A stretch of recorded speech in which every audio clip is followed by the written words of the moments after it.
Robert Lemen, conocido por sus seres queridos como Rob, era un hombre con un corazón de oro. Desde el exterior, su gran estatura y el tatuaje de su apellido en la parte posterior de la cabeza podían parecer intimidantes, pero sus allegados sabían que era un gigante gentil. Un gran oso de peluche con un alma bondadosa.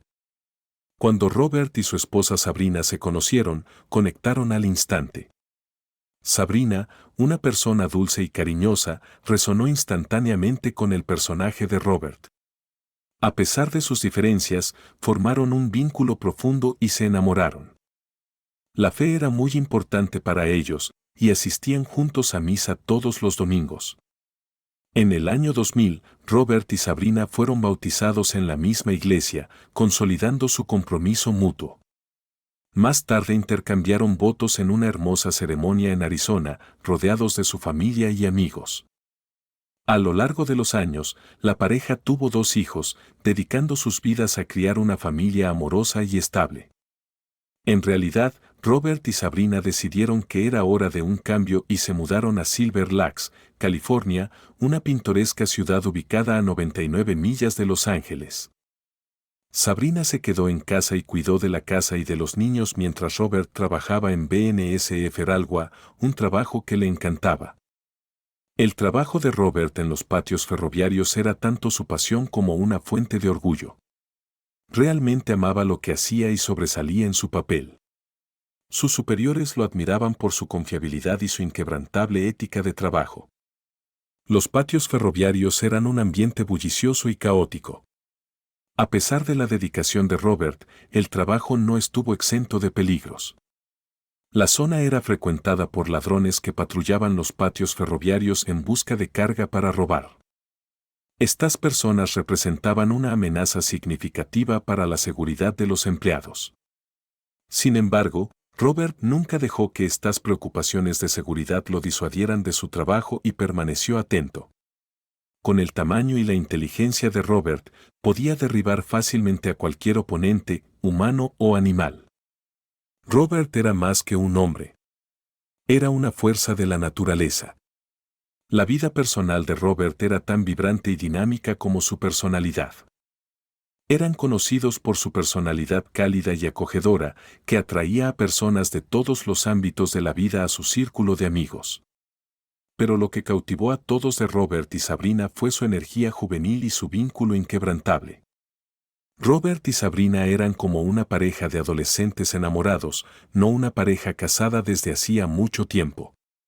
Tenían nombres adorables el uno para el otro y siempre se reían, dejando a quienes los rodeaban sintiéndose animados e inspirados. La atención y dedicación de Robert a Sabrina dejó a muchas de sus amigas envidiosas. Deseaban que sus maridos fueran tan atentos y considerados como Robert. Parecía saber exactamente lo que Sabrina necesitaba y siempre la apoyaría, haciéndola sentir valorada y amada. A pesar de que el círculo social de Robert y Sabrina era grande, en el centro de su amistad había un grupo de hombres y mujeres muy unidos que se referían a sí mismos como Wolfpack. Esta manada de lobos incluía a Jason Bernatine, un bombero de Silver Lakes, y su esposa Kelly, una peluquera.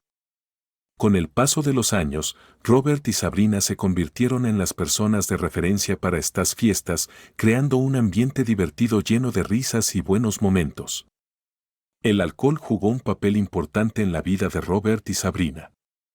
Abrazaron el mantra, son las 5 en punto en algún lugar, como su frase preferida cada vez que les golpeaba la necesidad de beber. El consumo excesivo de alcohol acompañó a una dinámica cambiante en su matrimonio. Debido a los cambios en su relación, la pareja decidió embarcarse en un acuerdo abierto, permitiéndose mutuamente explorar las relaciones con otras personas. Una de las parejas con las que socializaban frecuentemente eran sus amigos Jason y Kelly. A pesar de la naturaleza poco convencional de su acuerdo, Robert y Sabrina parecían más felices que nunca. Presentaban la imagen de una familia estadounidense moderna ideal. El domingo 17 de agosto de 2017, Robert se embarcó en su habitual viaje de 85 millas para trabajar en los ferrocarriles BNSF en Tehachapi. Robert, que cubría a un compañero de trabajo, tenía un turno programado en el almacén de BNSF, un edificio industrial mundano en las afueras de la ciudad. A medida que avanzaba la noche, Sabrina esperaba el regreso de Robert. Esta noche tuvo un significado especial para la pareja, ya que el primer día de clases de su hija fue al día siguiente. La hija de la pareja no quería irse a la cama sin recibir un beso de buenas noches de su papá. Sin embargo, la preocupación de Sabrina creció cuando Robert nunca regresó a casa. Mientras tanto, en Tehachapi, en el almacén de BNSF, el reemplazo de Robert para la noche llegó y encontró a Robert tendido sin vida en el suelo. El compañero de trabajo, en estado de shock, llamó inmediatamente al 911, alertando a las autoridades sobre la situación. Los oficiales y paramédicos llegaron a la escena en cuestión de minutos, pero sus esfuerzos resultaron ser en vano. A pesar de sus mejores esfuerzos, los médicos no pudieron salvar a Robert. Robert fue encontrado sentado contra su camión de trabajo. Al examinarlo, los detectives vieron que Robert había recibido 2 disparos, uno en la parte superior del torso y otro en la cabeza. Los investigadores de la escena del crimen aseguraron y procesaron inmediatamente la escena del crimen, un pequeño almacén perteneciente a la BNSF.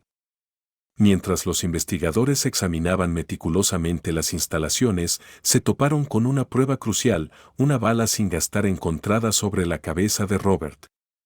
Esta bala fue recolectada para probar pruebas, mientras los investigadores buscaban armar el rompecabezas de este crimen atroz. A medida que los investigadores profundizaban en la escena del crimen, entraron en la oficina del almacén y notaron que había sido saqueada. Sacaron los cajones y su contenido quedó esparcido por el suelo. Manuales de tienda, carpetas y documentos importantes yacían esparcidos, aparentemente arrojados a un lado de manera desordenada. Inicialmente, los detectives en la escena creyeron que el asesinato de Robert fue un crimen de oportunidad. Un sospechoso que buscaba perpetrar un robo se había topado con la víctima desprevenida en un fuego abierto, dejándolo sin vida en el suelo. Sin embargo, a medida que avanzaba la investigación, los detectives comenzaron a cuestionar sus suposiciones iniciales. Al examinar más de cerca, los detectives se dieron cuenta de que la escena del crimen había sido montada. La noticia del asesinato de Robert llegó a Sabrina, la esposa de Robert. La devastadora noticia destrozó su mundo, dejándola en un estado de conmoción y dolor. Sabrina se retiró a su habitación, aislada del mundo exterior, y no quiso participar en la planificación de su funeral. Durante la investigación sobre el asesinato de Robert, los detectives se enfrentaron a un desafío peculiar. Todos los que conocieron a Robert lo describieron como una persona excepcional. Los amigos y la familia de Robert pintaron una imagen de un hombre que lo tenía todo: encanto, inteligencia y carisma. Según ellos, era el tipo de hombre que todas las mujeres querían. Este abrumador elogio para Robert confundió a los detectives. Si Robert era un gran hombre, ¿por qué alguien querría dispararle a sangre fría? Los detectives se quedaron rascándose la cabeza, incapaces de encontrar ningún motivo lógico detrás de un crimen tan atroz. A medida que avanzaba la investigación, los detectives se encontraron en un punto muerto. No hubo testigos del tiroteo y no hubo evidencia en la escena que pudiera llevarlos a un sospechoso. La única persona a la que quedaron para interrogar fue a la esposa de Robert, Sabrina. Sabrina aseguró a los investigadores que ella y su esposo tenían una excelente relación. Expresó su conmoción al darse cuenta de que alguien querría hacerle daño a Robert. Aunque la escena del crimen arrojó un fragmento de bala, no proporcionó ningún valor probatorio. Sin embargo, los detectives pudieron determinar que la bala provenía de un arma Magnum .44 o .45. A pesar de la falta de pistas sólidas, los detectives seguían decididos a descubrir la verdad detrás del asesinato de Robert. Su determinación estaba impulsada por el deseo de hacer justicia a un hombre que, según todos los indicios, no merecía nada mejor que lo mejor de su vida. En un esfuerzo por armar el rompecabezas, los detectives recibieron las imágenes de la cámara de seguridad del almacén donde trabajaba Robert. Sin embargo, para su consternación, la cámara instalada dentro de su camión de trabajo no estaba funcionando en el momento del incidente, lo que la inutilizó. La única cámara que capturó imágenes estaba fuera del almacén. Mientras los detectives observaban las imágenes, vieron a una persona con una cojera caminando por el complejo de almacenes alrededor del momento en que creían que Robert recibió un disparo. Desafortunadamente, la calidad granulada del video dificultó la identificación de cualquier rasgo de esta persona. Sin embargo, los detectives estaban seguros de que se trataba de un hombre, no de una mujer, basándose en la forma del cuerpo de la persona. El empleador de Robert, BNSF Feralwa, intervino para ayudar en la búsqueda de respuestas. Ofrecieron una recompensa de $1,000 por cualquier información que pudiera conducir a un arresto. Este incentivo generó una avalancha de pistas de varios informantes, pero desafortunadamente, ninguno fue relevante para el rodaje de Robert. A medida que los investigadores profundizaron en el caso, descubrieron imágenes de video adicionales de Robert el día en que fue asesinado. Estas imágenes se obtuvieron de negocios locales ubicados a lo largo de Goodrich Drive, cerca del almacén donde le dispararon a Robert. Los detectives revisaron cuidadosamente las imágenes. Pudieron identificar y rastrear a todos los automovilistas que pasaron por la zona durante ese tiempo. Sin embargo, hubo una excepción notable. A pesar de sus mejores esfuerzos, los detectives no pudieron identificar a la persona que conducía una motocicleta y que pasó por el área en el momento en que Robert fue asesinado. Este misterioso conductor de motocicleta llamó la atención de los detectives. Estaban convencidos de que la persona estaba relacionada con el crimen, pero no pudieron identificarla debido a que un casco oscurecía su rostro. La identidad del motociclista sigue siendo un misterio, lo que se suma a las frustraciones de la investigación. A pesar de sus extensos esfuerzos, los detectives no pudieron determinar quién era la persona. Mientras los detectives trabajaban incansablemente para desentrañar la verdad detrás del crimen, recibieron una pista inesperada del amigo de Robert, Jason Burntime. 3 semanas después del asesinato de Robert, Jason dio a conocer información importante que podría arrojar luz sobre el caso. Se puso en contacto con el detective que trabajaba en la investigación del asesinato de Robert y divulgó detalles sobre un hombre llamado Jonathan Hearn. Según Jason, Jonathan era bombero y solía trabajar con él. Jason reveló sospechas sobre la relación de Jonathan con la esposa de Robert, Sabrina Lemon. Le informó al detective que Jonathan lo había llamado y había dejado un mensaje de voz expresando remordimiento por el fallecimiento de Robert. Sin embargo, el contenido del mensaje era desconcertante. Jonathan nunca admitió explícitamente su participación en el asesinato, pero expresó disculpas por lo que había sucedido. Jason entregó más pruebas a la policía con respecto a Jonathan Hearn. Esta evidencia era una carta escrita por Jonathan en la que se disculpaba repetidamente por algo. Sin embargo, la carta no proporcionó información sobre por qué exactamente Jonathan se estaba disculpando. Además, la esposa de Jason, Kelly, compartió sus sospechas con los detectives.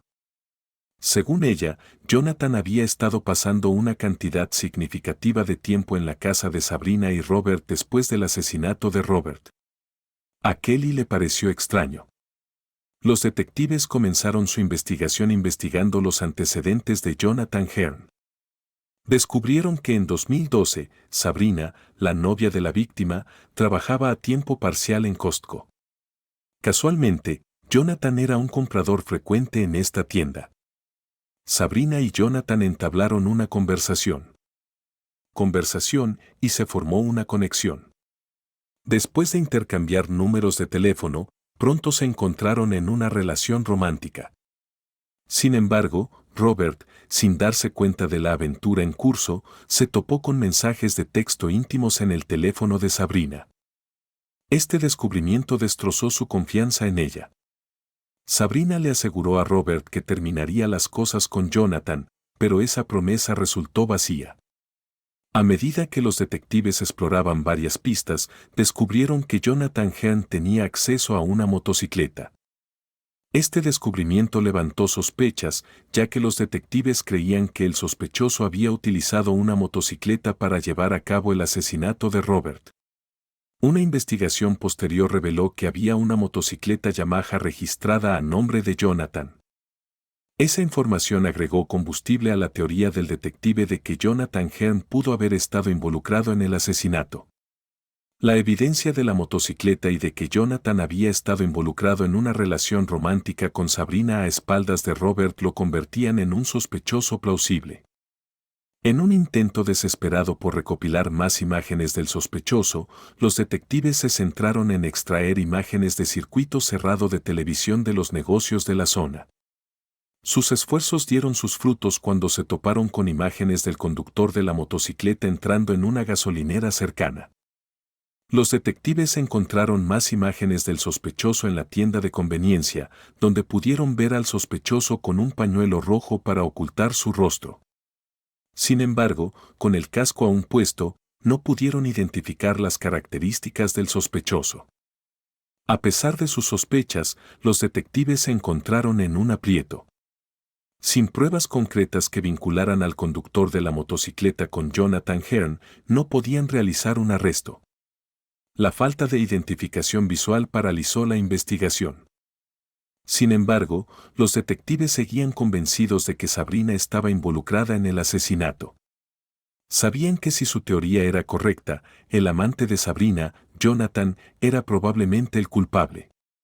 Decididos a atraparlos en el acto, los detectives colocaron una intervención telefónica en el teléfono de Sabrina.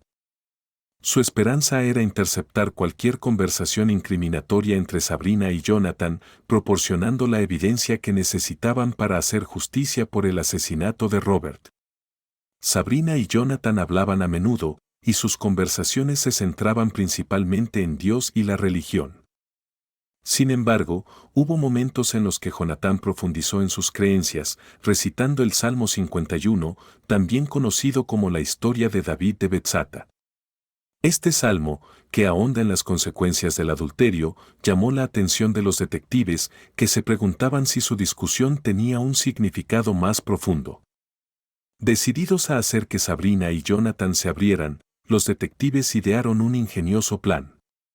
Llamaron a Sabrina y le mintieron, diciéndole que los detectives habían encontrado pruebas de ADN en la escena que vinculaban a los sospechosos con el asesinato de Robert. Esta estratagema fue diseñada para provocar una reacción de Sabrina y Jonathan, con la esperanza de que los impulsara a discutir su participación en el crimen. Tan pronto como el detective colgó el teléfono con Sabrina, inmediatamente escucharon la escucha. Sabrina no perdió el tiempo y llamó a su amante, Jonathan.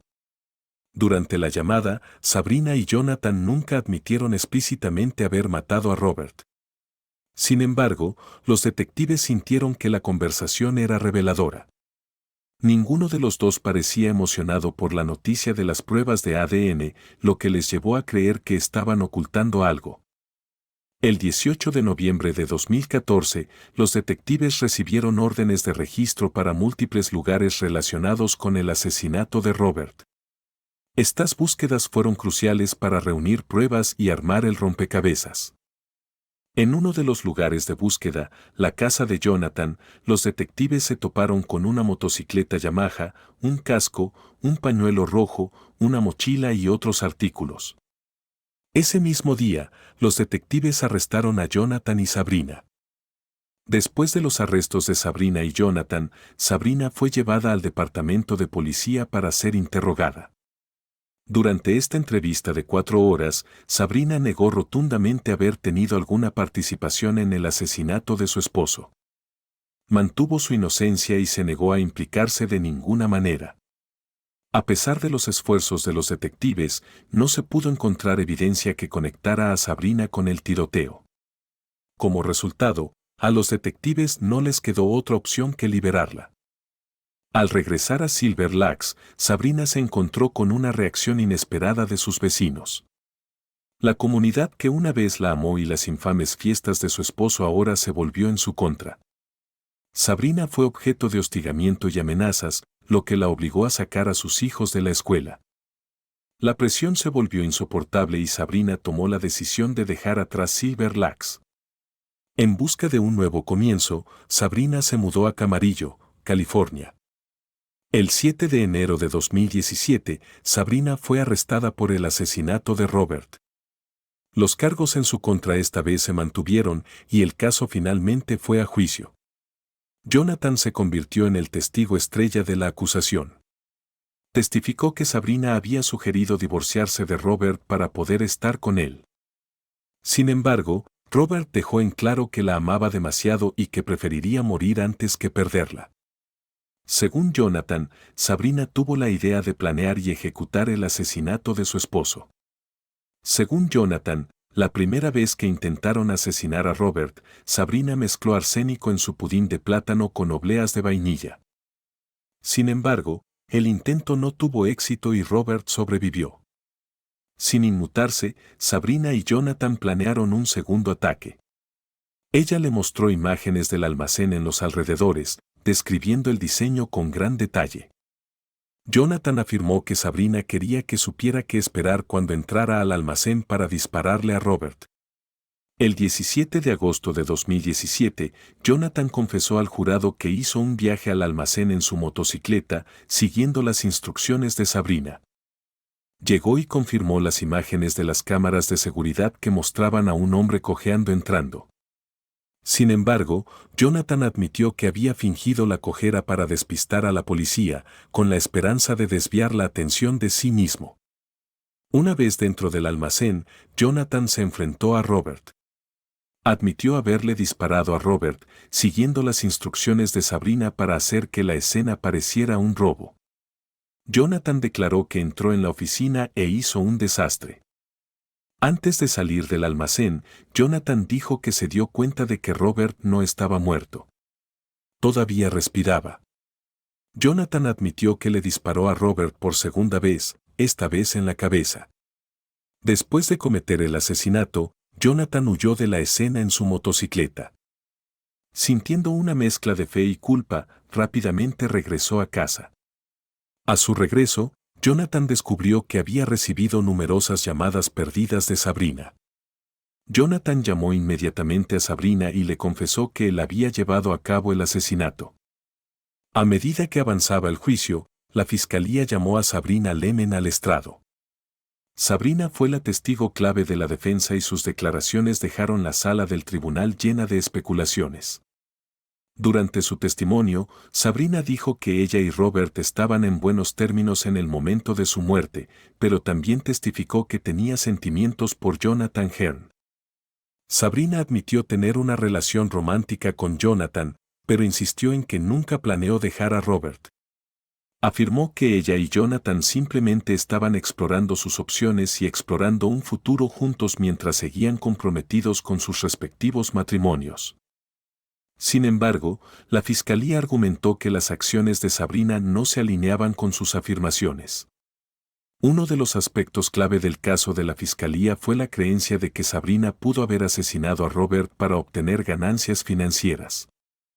Argumentaron que el dinero del seguro de vida de Robert podría proporcionar el motivo perfecto. Sin embargo, Sabrina negó las acusaciones, afirmando que los fondos que recibió se colocaron en una cuenta de ahorros para los gastos de manutención de sus hijos. Afirmó que nunca tuvo la intención de usar el dinero para su propio beneficio. Sabrina insistió en que no tenía conocimiento previo ni participación en su muerte. Sin embargo, la fiscalía presentó pruebas al jurado que mostraban que Sabrina no actuó como una viuda afligida después del tiroteo. Presentaron mensajes de texto que Sabrina y Jonathan intercambiaron, revelando su continua relación romántica. En un mensaje de texto, Sabrina llama a Jonathan un chico sexy y profesa su amor por él. Sabrina incluso escribió que tenía el deseo de besar a Jonathan por todas partes sin parar. Después de un largo juicio, Sabrina fue declarada culpable de 4 de los 6 cargos en su contra, incluido el asesinato en primer grado, intento de asesinato, solicitación y conspiración para cometer asesinato. Sabrina fue absuelta del cargo de presunto envenenamiento. En noviembre de 2017, Jonathan Hearn fue sentenciado a los términos de su acuerdo de culpabilidad. Se declaró culpable del cargo menor de homicidio involuntario y recibió su sentencia de 25 años y 4 meses. Durante la audiencia de sentencia, Jonathan expresó remordimiento y se disculpó con la familia y amigos de Robert. A pesar de su participación, parecía arrepentirse genuinamente de sus acciones y del impacto que tuvieron en la vida de los involucrados. El juez sentenció a Sabrina a 25 años de cadena perpetua, más 16 meses adicionales. A pesar de su condena, Sabrina no mostró remordimiento y presentó una apelación ante un nuevo abogado. En la apelación de Sabrina, argumentó que su abogado nunca debería haberle permitido testificar. Afirmó que la decisión de su abogado había comprometido su defensa y, en última instancia, había llevado a su condena. Sabrina alegó que su abogado no se había preparado adecuadamente para el juicio y no había protegido sus intereses. La apelación de Sabrina pasó por los tribunales estatales, pero finalmente su condena fue confirmada. Frustrada, Sabrina decidió llevar su caso a un tribunal federal. El caso recibió una atención significativa y expertos legales y medios de comunicación especularon sobre la posibilidad de su absolución. Sin embargo, en enero de 2023, el caso de Sabrina volvió a ser confirmado en un tribunal federal. Este fallo fue un golpe a las esperanzas de Sabrina. ¿Qué piensan de este caso? Déjenos sus comentarios y muchas gracias por visitarnos.